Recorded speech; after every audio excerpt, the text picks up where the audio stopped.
What's going on, you guys? Welcome back to another video. If this is your first time stopping in, thank you for joining me.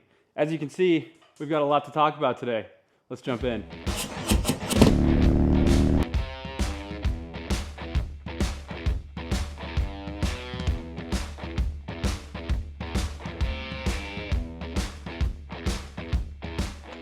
All right, so we've got a little bit of everything today, but we are going to start things off by installing this Condor wheel chock on my Harbor Freight motorcycle lift. In the last video, you guys saw me set the lift up, and the only real complaint that I had was the wheel chock that came with it. I had some commenters ask me why I did not show loading the bike up on the lift and strapping it down by myself. Reason is, it was messy. So this Condor chock is going to make a big difference. From there, we're going to show you guys loading the bike up on it. We're going to get the bike up in the air, and then we are switching gears and installing a set of Thrashin half-inch floorboard risers.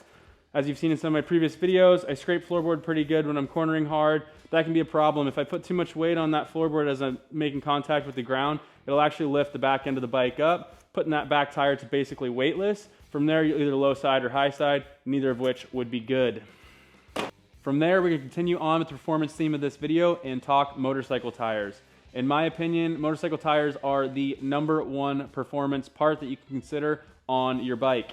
You can have a 200 horsepower bike with massive brakes and great suspension, but if you don't have a good contact patch with the road, with a tire that you know is going to do exactly what you expect it to, all that other stuff is absolutely useless.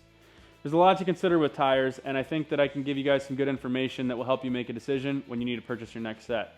So let's get started. All right, you guys, we have the wheel chock installed. I ended up making a second set of holes here. That way it has adjustability forward and backwards. I'll show you when I bring you guys in closer, but I got it pretty much situated where I want it. You can adjust this so that you have your rear part of your wheel chock holding the wheel in perfectly, the tire. You don't want it to be too far out because then it's going to sit on here, and if you left it on there for days, you might have like a weird flat spot in your tire. So you definitely want to be like the right amount of in where you've got it locked in here, tire sitting here, then it's coming up into the front of the chock there. So it's time to bring the bike up onto the lift and show you guys exactly how that looks with this sweet new chock.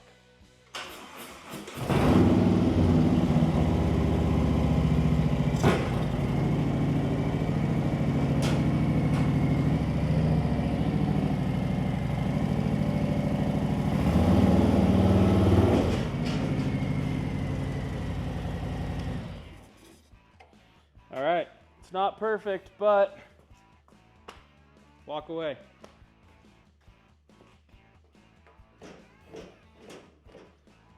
Now I can go ahead and strap the bike down just for, final precautions. All right. That's all there is to it. Nice and straight, super sturdy. That thing is not going anywhere. I like it. Let's go ahead and move on, get this thing up in the air, and start getting these floorboards off. All right. Very cool. I feel much better with this new wheel chock. I'll bring you guys in really quick, show you exactly what it looks like with the finished product here. So there are a bunch of different holes in here where these screw in, and you can adjust the whole thing forward and backwards. So I've got a set of holes here and here if I need it further forward, but then I've got this hole here. Good to go there. Very, very secure.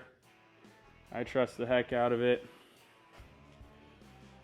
It's gonna make it a lot easier to get the bike on and off the lift because you're obviously usually by yourself if you're doing this stuff. And as you can see, we're centered nicely on the back of the lift here. The spacing that I have, engine is pretty much directly over the center of the lift, which is obviously your most weight would be your engine and transmission for the most part, So yeah, I like the way that kind of all came together. Plenty of room to lift the bike up, get the floor plate out of the way, and drop the wheel out. So that's good stuff. So anyways, let's get to getting these floorboards off. All right, so we're ready to run these out. It's a 3/16 Allen.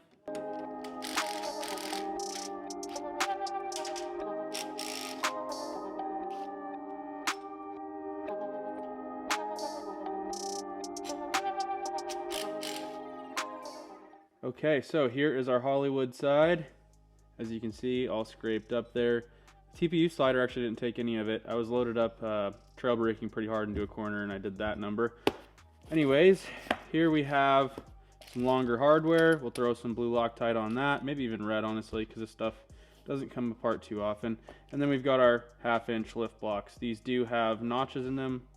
They are directional, and you just pay attention to how they go together. So figure that out real quick here.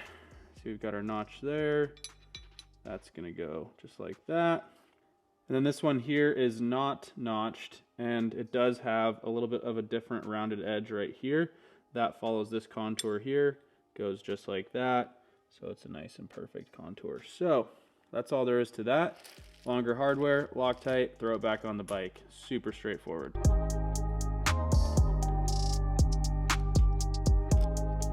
And that's all there is to that. So we've added a 1/2 inch in height now. Super clean, looks like it's factory, but it did raise the floorboard up a little bit. So something to consider if you still have the stock brake arm and you like to slip your foot underneath the brake arm, you may not be able to do that with a thicker pair of boots or something like that. With Vans, still no problem, slip it right under, but I don't mind. I have an adjustable brake arm. I could lift it up higher if I wanted, but I actually like the idea of having this down lower and easier to access. That's why I chose the stock length brake arm from Thrashin versus their shorter one, because I didn't want that encroaching on my floorboard space.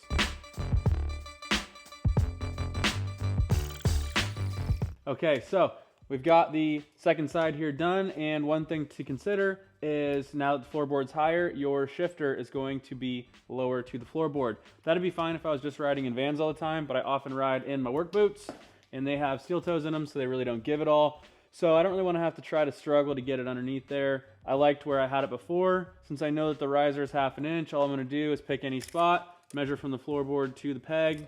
Floorboard to the center of the peg's 3.5. So I want it to be 4.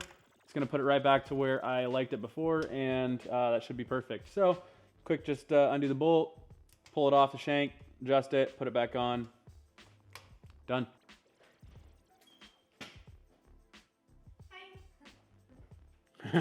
Hi. All right, well, the girlfriend brought Taco Bell, so we're calling that a wrap for the night.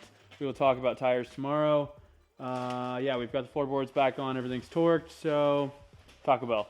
All right, good morning, you guys. We are in my Denali Duramax, and we are on our way to my buddy Cody's house. He just installed a twin turbo kit and some massive injectors in his L5P Duramax. He's gonna need a retune, and I have all the tuning stuff that he needs to do it, so I'm gonna drop that stuff off with him, and then his tuner will write him a new tune, so on and so forth. But yeah, so I'll show you guys a couple clips of that when we get there, and from there we will talk tires. So check in with you guys soon. Oh, what up, you bum? Hello. All right, so we are checking out Cody's truck here. It's coming along. He has not finished installing everything yet. What is this, early life delete kit here? Something like that. All right. Yeah, so it's massive. What is it, 9-inch lift on 28 by 16s? It's a 7-9 Cognito, set about 7.5 with 26 by 16s. A 26, okay. Yeah, with 405s. It's my, yeah, that's my contraption I got built up to pressurize the case when I drill and tap for the oil feed, or drain, excuse me. It's gorgeous. Look at all that. That is a massive atmosphere turbo. So what size is it? It's a stainless diesel 5-blade S485. Yeah, she thick. Oh my goodness. Yeah, that's nice. So yeah, I don't have any of that because I just don't have a second turbo, but after I ride in this, I feel like it's not just a bigger turbo, it's also bigger injectors, like massive injectors. Right. For this generation, they're 100% over extra Gs. So with the larger injectors, did you have to do a CP4 pump, a bigger pump? So these have an HP4. They do put a lot more fuel in, say, than a CP4. Mm-hmm. They're way more reliable. Okay. But the pump's not powerful enough to fuel give these injectors 100% capacity. There's no way. Which you wouldn't want to put them in a 100% duty cycle anyways. Correct, but with this amount of fuel, so with these injectors, if I had a bigger pump conversion, I'd be able to do, with fuel and air, well over 1,000. Right. Horsepower, to the correct. And then we're going to find out what a L5P transmission shits about. That's kind of my idea behind not upgrading the pump yet, is because it'll actually probably prolong the deterioration of this It's gonna, naturally not last very long, but that's okay. So yeah, he's got some nice powder coat stuff going on. Nice rat's nest of wires right now, but I'm sure I'll take care of that. I don't know if you guys can really tell, but there's a ton of flake in that powder coat, which is nice. Polished shocks, all that. Fun fact, a couple years ago, I polished his drive shaft. You can't even see it. Oh, and he hasn't taken very good care of it. Prick. But yeah, pretty sweet setup. It's gonna be pretty nasty when it's done, so obviously I'll have to bring you guys along and show you the end result. We were gonna help him put it all together, but I was on my work week, and I think he was pretty excited to get this stuff in. So yeah, so I'll check in with you guys shortly.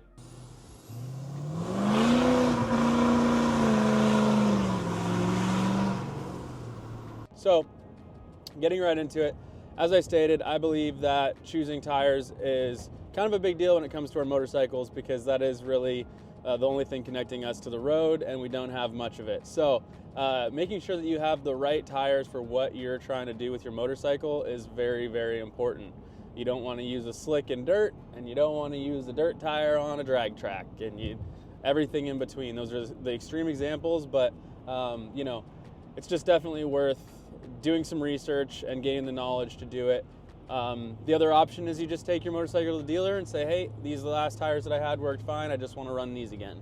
That's totally fine, but if you take the time to do the research, you can cater a tire that's better to your needs, and realistically, it's not going to cost you any more money. So, for me, I live in Washington State, it rains a ton, I ride in the rain a ton, so for me, it's important to have a really good all-weather tire, something that's going to perform well in wet conditions, not hydroplaning. That means I want lots of siping or cross tread marks in the tire. All right, I don't want a super hard compound tire. Riding in the wet and the cold with a hard compound tire is just not friendly. So I like softer compound tires.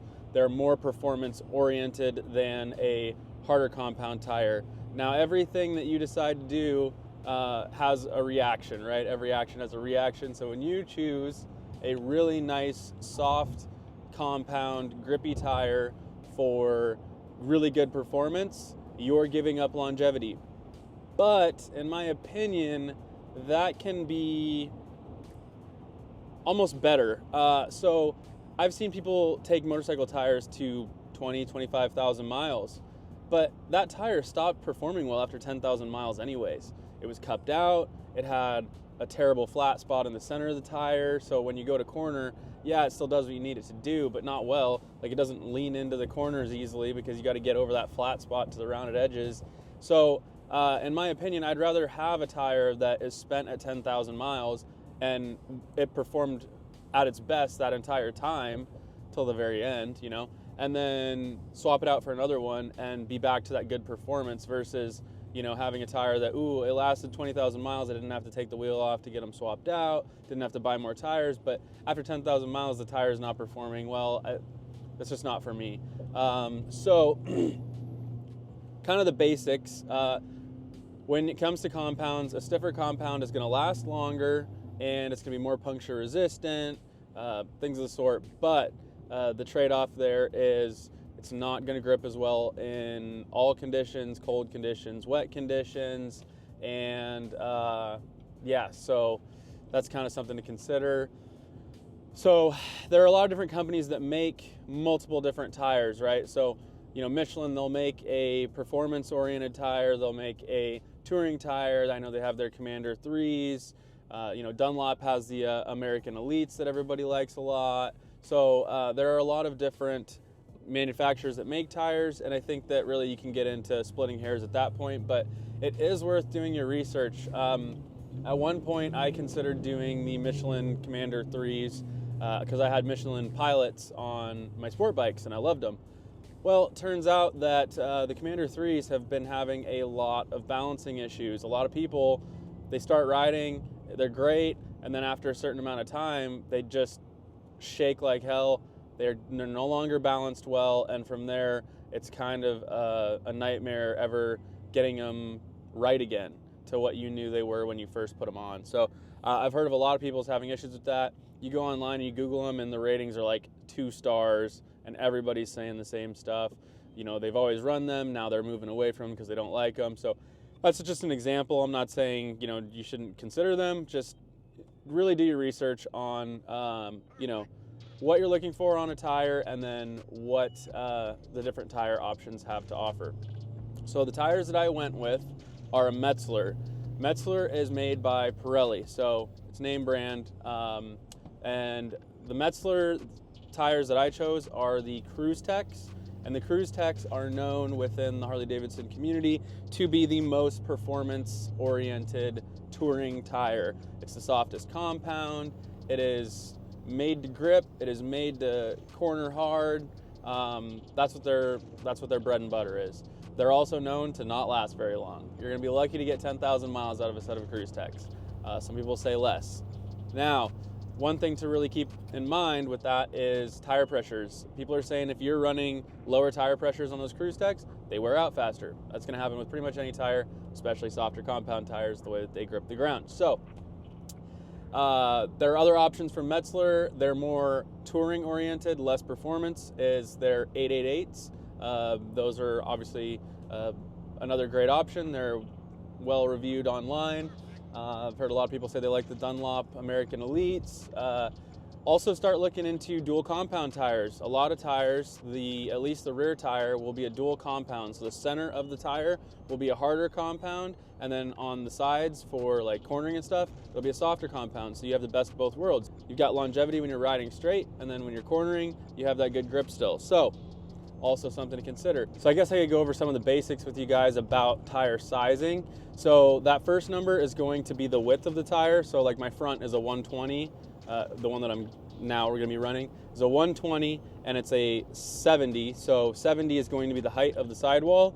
And then that final number is gonna be the actual diameter of your wheel. So that 120, 70, B21, that B stands for bias. So that's a bias ply tire in the front. So that's what you got there. The rear, I think actually might be a radial. I'll have to look.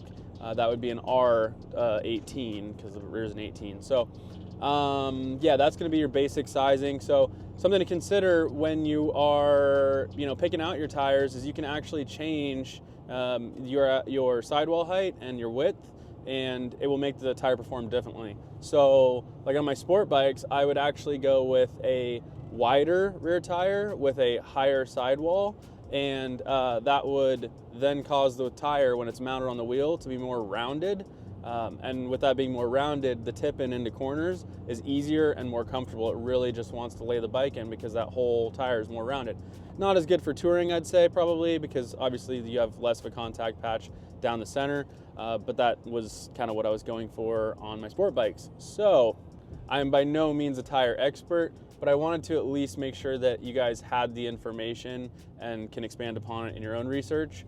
A lot of people don't know that all of this exists, so hopefully it helps some people out. If it does, please give the video a thumbs up. Don't forget to comment down below with any questions or concerns or help that you guys have for each other about tires in the comment section. I know it's really a hot topic, so blow up the comments with it. That'd be great. It'll help this video get further and give more people information. And don't forget to subscribe, because obviously new tires, we're going to be getting some new wheels. They are coming from one of the highest end wheel manufacturers in the Harley Davidson world. They also make some killer brakes. I'll give that as a hint. So yeah, they're taking some time. I probably won't have them until the end of December, but it's absolutely worth the wait. So please subscribe, and I will catch you guys in my next off week.